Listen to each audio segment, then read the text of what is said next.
இந்த வீடியோவை பொறுத்த வரைக்கும் கவுன்சிலிங் ஃபீஸான 20,000 ரூபாயை எப்படி கட்டுறது அப்படிங்கிறதுக்கான ஒரு டெமோ.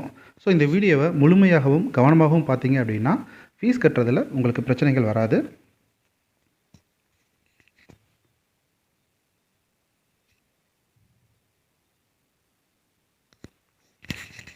கூகுளில் போய் டிஎன்ஏயூவை கிளிக் பண்ணுங்கள்.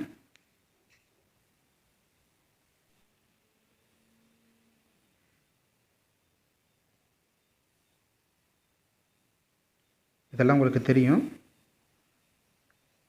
கேண்டிடேட் லாகினை கிளிக் பண்ணுங்கள். லாகினை கிளிக் பண்ணிங்கன்னா உங்களோட யூசர் ஐடி பாஸ்வேர்டு அதை கொடுக்கணும். யூசர் ஐடி தான் உங்களோட ரெஜிஸ்ட்ரேஷன் நம்பர் அப்படிங்கிறத நினைவில் வச்சுக்கோங்க. ஏன் அப்படின்னா பின்னாடி இது தேவைப்படும். நான் எதுக்குங்கிறத அப்போ நினைவு விட்டுறேன்.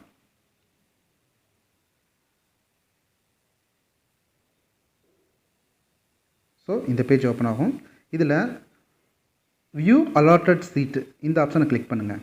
உங்களுக்கு எந்த கல்லூரி ஒதுக்கப்பட்டிருக்கு அப்படிங்கிறத காட்டும் இல்லையா, அதை கிளிக் பண்ணுங்கள்.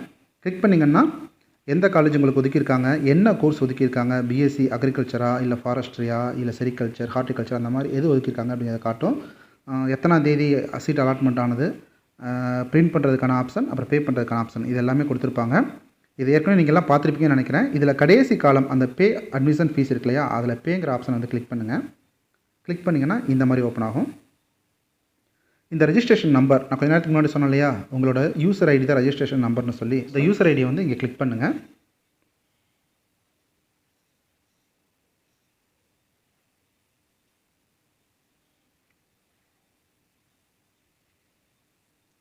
இதை கிளிக் பண்ணிங்கன்னா கெட் டீட்டெயில்ஸ் அதை கிளிக் பண்ணிங்கன்னா உங்களோட டீட்டெயில் ஃபுல்லாக வரும். உங்களோட டீட்டெயில் கரெக்டாக இருக்கா அப்படிங்கிறத பார்த்துக்குங்க. நேம், எந்த வருஷம் 2020-21க்கான கல்வியாண்டு, எந்த கல்லூரி உங்களுக்கு ஒதுக்கப்பட்டிருக்கு, அப்புறம் கவுன்சிலிங் டேட்டை பொறுத்த வரைக்கும் நவம்பர் 26லேருந்து டிசம்பர் 3 கொடுத்துருக்காங்க. இதை வந்து நீங்கள் பொருட்படுத்த தேவையில்லை. ஏன் அப்படின்னா இது முன்கூட்டியே முடிவு செய்யப்பட்டது. ஸோ டேட்டு போஸ்ட் பண்ணானதும் இதை அவங்க மாற்றாமல் விட்டுட்டாங்க. அட்மிஷன் ஃபீஸ் 20,000 கொடுத்துருக்காங்க. உங்கள் அப்பா பேர், என்ன டிகிரி உங்களுக்கு ஒதுக்கப்பட்டிருக்கு, உங்களோட கம்யூனிட்டி எல்லாம் கரெக்டாக இருக்கான்னு ஒரு தடவை செக் பண்ணிங்க. செக் பண்ணிவிட்டு கால்குலேட் அதை கிளிக் பண்ணுங்கள். கிளிக் பண்ணதும் பே அதை அழுத்துங்க.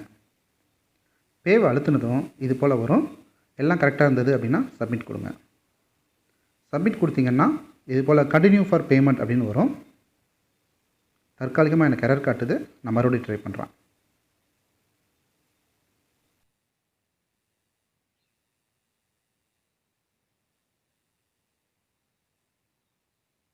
கனெக்ஷன் வாஸ் க்ளோஸ்டுன்னு வருது. அது கூடவே அன்எக்ஸ்பெக்டட் எரர்னு காட்டுது.